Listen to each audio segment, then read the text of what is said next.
शांति। आज 5 दिसंबर 2024 के बाबा के अनमोल मधुर महावाक्य सुनेंगे। आज की मुरली में बाबा ज्ञान और भक्ति पर समझा रहे हैं। बाबा कहे, बच्चे, सतयुग के अंदर न भक्ति होती है न ज्ञान होता है। देवताएं भक्ति नहीं करते हैं, न ज्ञान की मुरली बजाते हैं। श्री कृष्ण ने भी ज्ञान की मुरली नहीं बजाई। बाकी मुरली बजाना तो कॉमन बात है, लेकिन ज्ञान की मुरली के लिए ही कहा जाता है कि मुरली तेरी में है जादू। बाबा कहे, इस समय तुम बच्चे ज्ञान को धारण करते हो, और जितना जितना ज्ञान को धारण करते जाते हैं उतना चलन दैवी बनती जाती है। देवताएं ज्ञान के प्रारब्ध से उस पद को प्राप्त करते हैं, बाकी वहां किसी की भक्ति नहीं करते हैं। तो बाबा कहे, बच्चे, संगम युग में तुम बच्चों को जो ज्ञान प्राप्त होता है, ज्ञान के एक एक रत्न के ऊपर विचार सागर मंथन करना चाहिए। जितना जितना विचार सागर मंथन करते हैं तो अमृत प्राप्त होने लगता है। शास्त्रों में दिखाया है, मंथन करने से अमृत निकला। वास्तव में विचार सागर मंथन करने से अमृत की प्राप्ति होती है। साथ ही साथ बाबा कहे, जो ज्ञान रत्न तुम बच्चों को इस समय प्राप्त होते हैं वो तुम्हें दूसरों को भी सुनाना है। जितना ज्ञान रत्नों की धारणा होगी उतना चेहरा हर्षित मुख रहेगा और बाप का नाम वाला करेंगे। तो हम बच्चों को ज्ञान की धारणा से ही अपने चलन में दिव्यता, मुख में हर्षित मुक्ता के आधार से बाप का नाम वाला करना है। तो सुनते हैं आज के बाबा के अनमोल मधुर महावाक्य। ओम शांति। मीठे बच्चे, तुम्हें जो भी ज्ञान मिलता है उस पर विचार सागर मंथन करो। ज्ञान मंथन से ही अमृत निकलेगा। आज की मुरली से प्रश्न है, 21 जन्म के लिए मालामाल बनने का साधन क्या है? उत्तर, ज्ञान रत्न। 21 जन्म मालामाल बनने का साधन है ज्ञान रत्न। जितना तुम इस पुरुषोत्तम संगम युग पर ज्ञान रत्न धारण करते हो उतना मालामाल बनते हो। अभी के ज्ञान रत्न वहां हीरे जवाहरत बन जाते हैं। जब आत्मा ज्ञान रत्न धारण करे, मुख से ज्ञान रत्न निकाले, रत्न ही सुने और सुनाए, तब उनके हर्षित चेहरे से बाप का नाम वाला हो। आसुरी गुण निकले तब मालामाल बने। अंदर में आसुरी गुण होंगे तो बाबा कहे मालामाल नहीं बन सकते हैं। ओम शांति। बाप बच्चों को ज्ञान और भक्ति पर समझाते हैं। यह तो बच्चे समझते हैं कि सतयुग में भक्ति नहीं होती, ज्ञान भी सतयुग में नहीं मिलता। श्री कृष्ण न भक्ति करते हैं न ज्ञान की मुरली बजाते हैं। मुरली माना ज्ञान देना, गायन है ना। मुरली में जादू तो जरूर कोई जादू होगा ना। कोई स्थूल जादू की बात नहीं है, लेकिन आत्मा में परिवर्तन का जादू सहज हो जाता है। सिर्फ मुरली बजाना ये कॉमन बात है। फकीर लोग भी मुरली बजाते हैं। इसमें तो ज्ञान का जादू है। परमात्मा आकर के जो ज्ञान मुरली बजाते, इसमें तो ज्ञान का जादू है, अज्ञान को जादू नहीं कहेंगे। मनुष्य समझते हैं श्री कृष्ण मुरली बजाता था, उनकी बहुत महिमा करते हैं। बाप कहते हैं श्री कृष्ण तो देवता था। मनुष्य से देवता, देवता से मनुष्य, ये होता ही रहता है। दैवी सृष्टि भी होती है तो मनुष्य सृष्टि भी होती है। इस ज्ञान से मनुष्य से देवता बनते हैं। ये ज्ञान का जादू ऐसा है जो परिवर्तन करते हैं हमारे चरित्र को, अर्थात मनुष्य से देवता बनते हैं। जब सतयुग है तो यह ज्ञान का वर्षा है। सतयुग में भक्ति होती नहीं, देवता जब मनुष्य बनते हैं तब भक्ति शुरू होती है। मनुष्य को विकारी, देवताओं को निर्विकारी कहा जाता है। देवताओं की सृष्टि को पवित्र दुनिया कहा जाता है। अभी तुम मनुष्य से देवता बन रहे हो। देवताओं में फिर यह ज्ञान होगा नहीं। देवताएं सदगति में है, ज्ञान चाहिए दुर्गति वालों को। इस ज्ञान से ही दैवी गुण आते हैं। ज्ञान की महिमा कितनी है। परिवर्तन होकर के मनुष्य से देवता बनते हैं, दुर्गति से सदगति प्राप्त होती है और इस ज्ञान से ही दैवी गुण आते हैं। ज्ञान की धारणा वालों की चलन देवता ही होती है। कम धारणा वालों की चलन मिक्स होती है, कभी दैवी कभी आसुरी। आसुरी चलन तो नहीं कहेंगे। धारणा नहीं तो हमारे बच्चे कैसे कहलाएंगे? बाबा कहे अगर ज्ञान की धारणा नहीं, दैवी चलन नहीं, तो कैसे कोई मानेगा कि ये परमात्मा के बच्चे हैं? बच्चे बाप को नहीं जानते तो बाप भी बच्चों को कैसे जानेंगे? कितनी कच्ची कच्ची गालियां बाप को देते हैं। भगवान को गाली देना कितना खराब है। बाबा कहे भगवान को गाली देना कितना खराब है। फिर जब वो ब्राह्मण बनते तो गाली देना बंद हो जाता है। तो इस ज्ञान का विचार सागर मंथन करना चाहिए। स्टूडेंट विचार सागर मंथन कर ज्ञान को उन्नति में लाते हैं। तुमको यह ज्ञान मिलता है, उस पर अपना विचार सागर मंथन करने से अमृत निकलेगा। विचार सागर मंथन नहीं होगा तो क्या मंथन होगा? अगर विचार सागर मंथन नहीं करते तो बाबा कहे क्या मंथन होगा? आसुरी विचार मंथन। यही कहेंगे कि आसुरी विचार मंथन नेगेटिव मंथन होता है, जिससे किचड़ा ही निकलेगा। अभी तुम ईश्वरीय स्टूडेंट हो, जानते हो मनुष्य से देवता बनने की पढ़ाई बाप पढ़ा रहे हैं। देवता तो नहीं पढ़ाएंगे। देवताओं को कभी ज्ञान का सागर नहीं कहा जाता है। बाप ही ज्ञान का सागर है। तो अपने से पूछना चाहिए हमारे में सभी दैवी गुण है?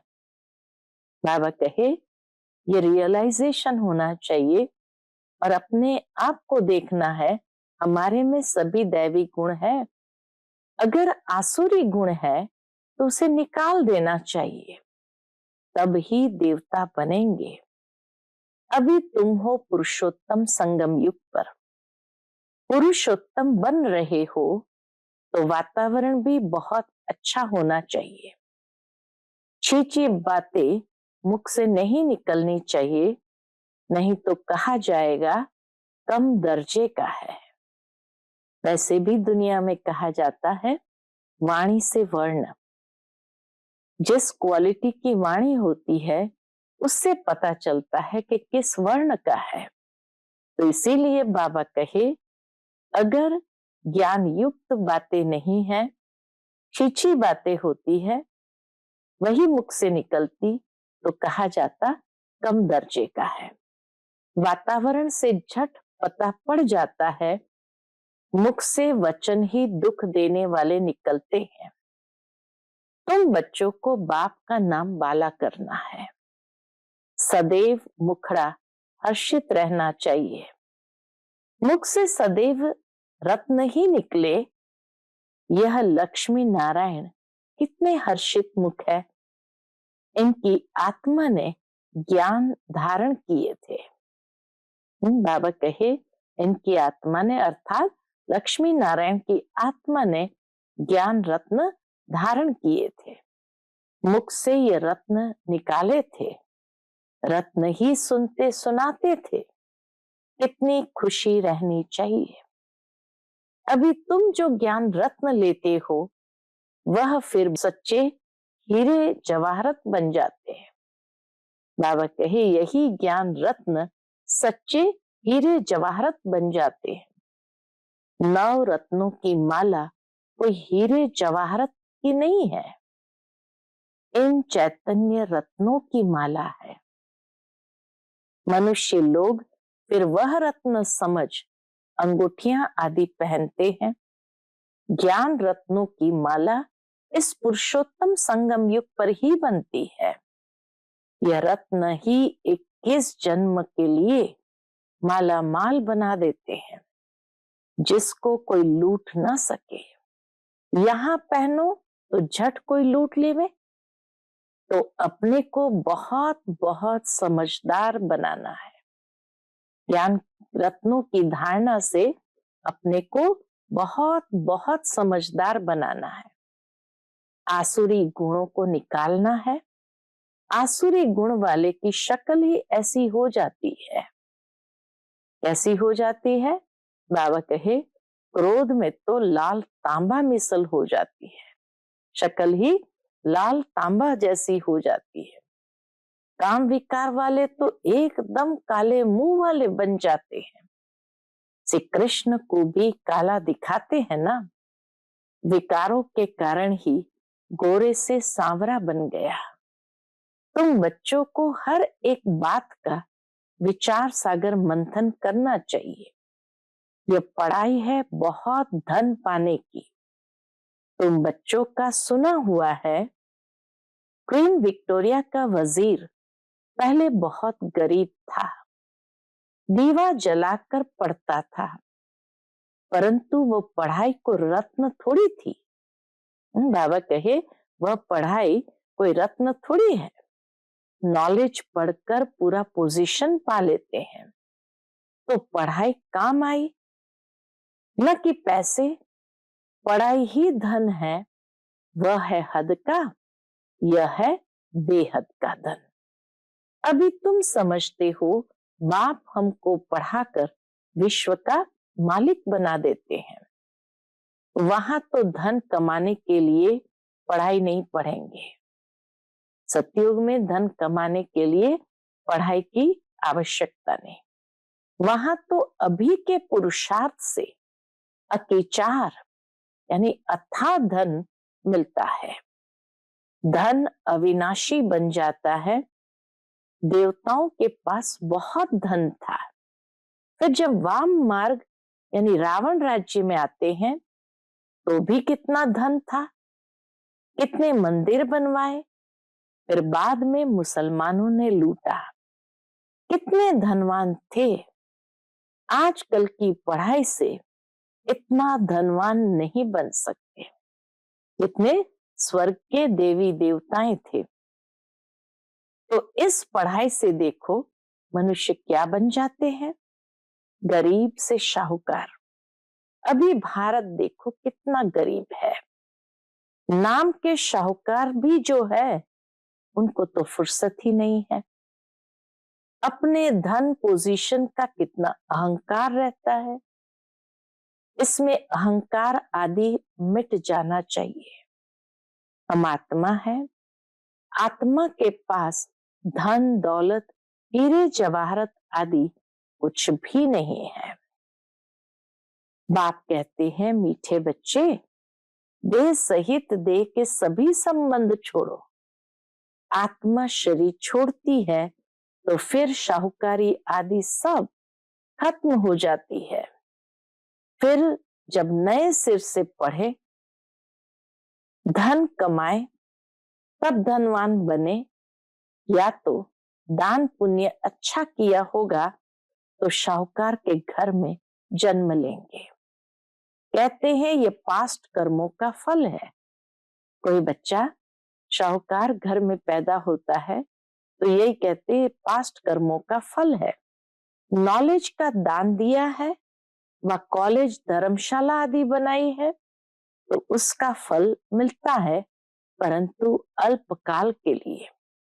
यह दान पुण्य आदि भी यहाँ किया जाता है, सतयुग में नहीं किया जाता है।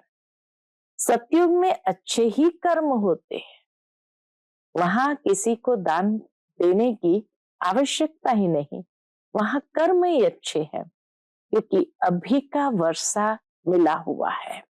वहां कोई भी कर्म विकर्म नहीं बनेगा, क्योंकि रावण ही नहीं, विकार में जाने से विकारी कर्म बन जाते हैं, विकार से विकर्म बनते हैं।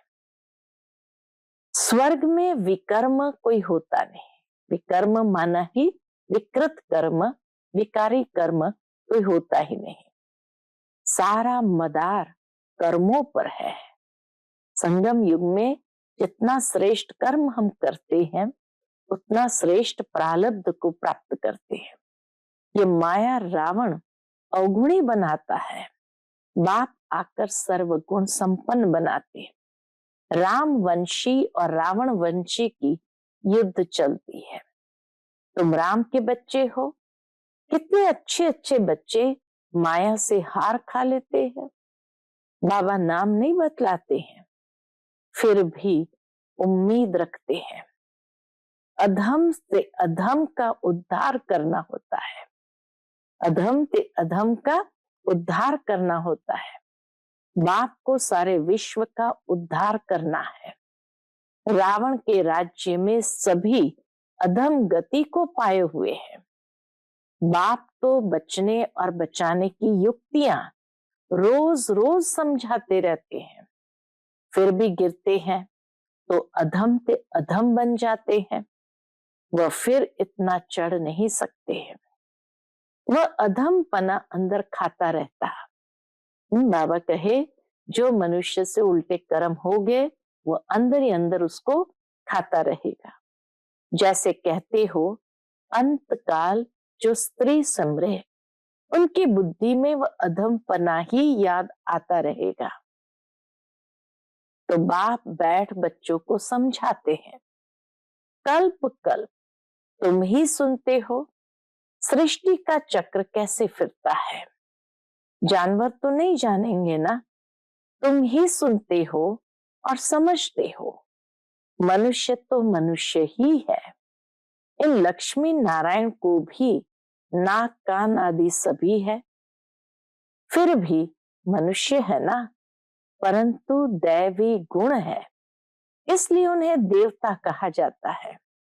यह ऐसा देवता कैसे बनते हैं, फिर कैसे गिरते हैं, इस चक्र का तुम्हें ही पता है। जो विचार सागर मंथन करते रहेंगे उनको ही धारणा होगी। जो विचार सागर मंथन नहीं करते उन्हें क्या कहेंगे? बाबा कहे उन्हें बुद्धू कहेंगे। मुरली चलाने वाले का विचार सागर मंथन चलता रहेगा।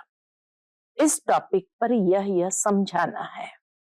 उम्मीद रखी जाती है, अभी नहीं समझेंगे परंतु आगे चलकर जरूर समझेंगे। उम्मीद रखना माना सर्विस का शौक है, थकना नहीं है। भल कोई चढ़कर फिर अधम बना है, गिरा है, अगर आता है तो स्नेह से बिठाएंगे ना, वह कहेंगे चले जाओ। हालचाल पूछना पड़े इतने दिन कहाँ रहे, क्यों नहीं आए, कहेंगे ना माया से हार खा लिया। समझते भी है ज्ञान बड़ा अच्छा है, स्मृति तो रहती है ना। भक्ति में तो हार जीत पाने की बात ही नहीं। ये नॉलेज है, इसे धारण करना है। तुम जब तक ब्राह्मण न बने तब तक देवता बन न सको। क्रिश्चियन, बौद्धि, पारसी आदि में ब्राह्मण थोड़ी होते हैं। ब्राह्मण के बच्चे ब्राह्मण होते हैं। यह बातें अभी तुम समझते हो। तुम जानते हो अलफ को याद करना है। अलफ को याद करने से बेबादशाही मिलती है। जब कोई मिले तो बोलो अलफ, यानी भगवान को, अल्लाह को याद करो। अलफ को ही उच्च कहा जाता है। उंगली से अलफ तरफ इशारा करते हैं, सीधा ही सीधा अलफ है, ईश्वर है। अलफ को एक भी कहा जाता है। अलफ माना एक, अवल। एक ही भगवान है, बाकी सब है बच्चे। बाप को अलफ कहा जाता है। बाप ज्ञान भी देते हैं, अपना बच्चा भी बनाते हैं। तो तुम बच्चों को कितनी खुशी में रहना चाहिए। बाबा हमारी कितनी सेवा करते हैं, विश्व का मालिक बनाते हैं, फिर खुद उस पवित्र दुनिया में आते भी नहीं। इतना निर्माण, फिर बाद में उस दुनिया में आते भी नहीं। पावन दुनिया में कोई उनको बुलाते ही नहीं, पतित दुनिया में ही बुलाते हैं। पावन दुनिया में आकर क्या करेंगे? पतित पावन, पावन दुनिया में आकर क्या करेंगे? उनका नाम ही है पतित पावन। तो पुरानी दुनिया को पावन दुनिया बनाना उनकी ड्यूटी है। बाप का नाम ही है शिव। बच्चों को शालिग्राम कहा जाता है। दोनों की पूजा होती है, परंतु पूजा करने वालों को कुछ भी पता नहीं है। बस एक रस्म रिवाज बना दी है पूजा की। देवियों के भी फर्स्ट क्लास हीरे मोतियों के महल आदि बनाते हैं, पूजा करते हैं। वह तो मिट्टी का लिंग बनाया और तोड़ा। बनाने में मेहनत नहीं लगती है। देवियों को बनाने में मेहनत लगती है। उनकी यानी शिव बाबा की पूजा में मेहनत नहीं लगती है, मुफ्त में मिलता है। बाबा कहे शिवलिंग भी मुफ्त में मिलता है। पत्थर पानी में घिस घिस कर गोल बन जाता है, पूरा अंडाकार बना देते हैं। कहते भी है अंडे मिसल आत्मा है जो ब्रह्म तत्व में रहती है, इसलिए उनको ब्रह्मांड कहते हैं। तुम ब्रह्मांड के और विश्व के मालिक बनते हो। तो पहले पहले समझानी देनी है इसकी, एक बात की। शिव को बाबा कह सभी याद करते हैं। दूसरा ब्रह्मा को भी बाबा कहते हैं। प्रजा पिता है तो सारी प्रजा का पिता हुआ ना, ग्रेट ग्रेट ग्रैंडफादर। ये सारा ज्ञान अभी तुम बच्चों में है। प्रजापिता ब्रह्मा तो कहते बहुत है, परंतु यथार्थ रीति जानते कोई नहीं है। ब्रह्मा किसका बच्चा है? तुम कहेंगे परमपिता परमात्मा का। शिव बाबा ने इनको एडॉप्ट किया है, तो यह शरीरधारी हुआ ना, ईश्वर की सभी औलाद है। फिर जब शरीर मिलता है तो प्रजापिता ब्रह्मा की एडॉप्शन कहते हैं। हाँ, शिव बाबा के तो सभी बच्चे हैं, लेकिन जब ब्रह्मा बाबा के शरीर में आए तो सबसे पहले उनकी एडॉप्शन कहते हैं। वह एडॉप्शन नहीं। क्या आत्माओं को परमपिता परमात्मा ने एडॉप्ट किया? आत्माओं की एडॉप्शन नहीं होती है। जब शरीर में आते हैं तब एडॉप्शन होती है। नहीं, तुमको एडॉप्ट किया। अभी तुम हो ब्रह्मा कुमार कुमारियां, तो ब्रह्मा बाबा के तन में आए तब एडॉप्शन हुई। बाकी आत्माओं की एडॉप्शन नहीं होती है। शिव बाबा एडॉप्ट नहीं करते। सभी आत्माएं अनादि अविनाशी है, सभी आत्माओं को अपना अपना शरीर, अपना अपना पार्ट मिला हुआ है जो बजाना ही है। ये पार्ट ही अनादि अविनाशी परंपरा से चला आता है। उनका आदि अंत नहीं कहा जाता है। पार्ट का आदि अंत नहीं कहा जाता। अच्छा, मीठे मीठे सिकिलधे बच्चों प्रति माता पिता बाप दादा का याद प्यार और गुड मॉर्निंग। रूहानी बाप की रूहानी बच्चों को नमस्ते। हम सभी रूहानी बच्चों की रूहानी माता पिता बाप दादा को याद प्यार, गुड मॉर्निंग और नमस्ते। नमस्ते। शुक्रिया बाबा, शुक्रिया। आज की मुरली से धारणा के लिए मुख्य सार है। पहली पॉइंट, अपनी शाहूकारी, पोजीशन आदि का अहंकार मिटा देना है। अविनाशी ज्ञान धन से स्वयं को मालामाल बनाना है। सर्विस में कभी भी थकना नहीं है। दूसरी पॉइंट, वातावरण को अच्छा रखने के लिए मुख से सदैव रत्न निकालने हैं। दुख देने वाले बोल न निकले, ये ध्यान रखना है। हर्षित मुख रहना है। आज का बाप दादा का मधुर वरदान हम बच्चों के प्रति है। कैसे भी वायुमंडल में मन बुद्धि को सेकंड में एकाग्र करने वाले सर्वशक्ति संपन्न भव। कैसे भी वायुमंडल में मन बुद्धि को सेकंड में एकाग्र करने वाले सर्वशक्ति संपन्न भव। बाप दादा ने सभी बच्चों को सर्व शक्तियां वर्षे में दी है। याद की शक्ति का अर्थ है मन बुद्धि को जहां लगाना चाहो वहां लग जाए। याद की शक्ति माना ही जहां भी मन बुद्धि को लगाना चाहे लग जाए। कैसे भी वायुमंडल के बीच अपने मन बुद्धि को सेकंड में एकाग्र कर लो। परिस्थिति हलचल की हो, वायुमंडल तमोगुणी हो, माया अपना बनाने का प्रयत्न कर रही हो, फिर भी सेकंड में एकाग्र हो जाओ। ऐसी कंट्रोलिंग पावर हो तब कहेंगे सर्वशक्ति संपन्न। आज का स्लोगन है, विश्व कल्याण की जिम्मेवारी और पवित्रता के लाइट का ताज पहनने वाले ही डबल ताजधारी बनते हैं। विश्व कल्याण की जिम्मेवारी और पवित्रता की लाइट का ताज पहनने वाले ही डबल ताजधारी बनते हैं। अच्छा, ओम शांति।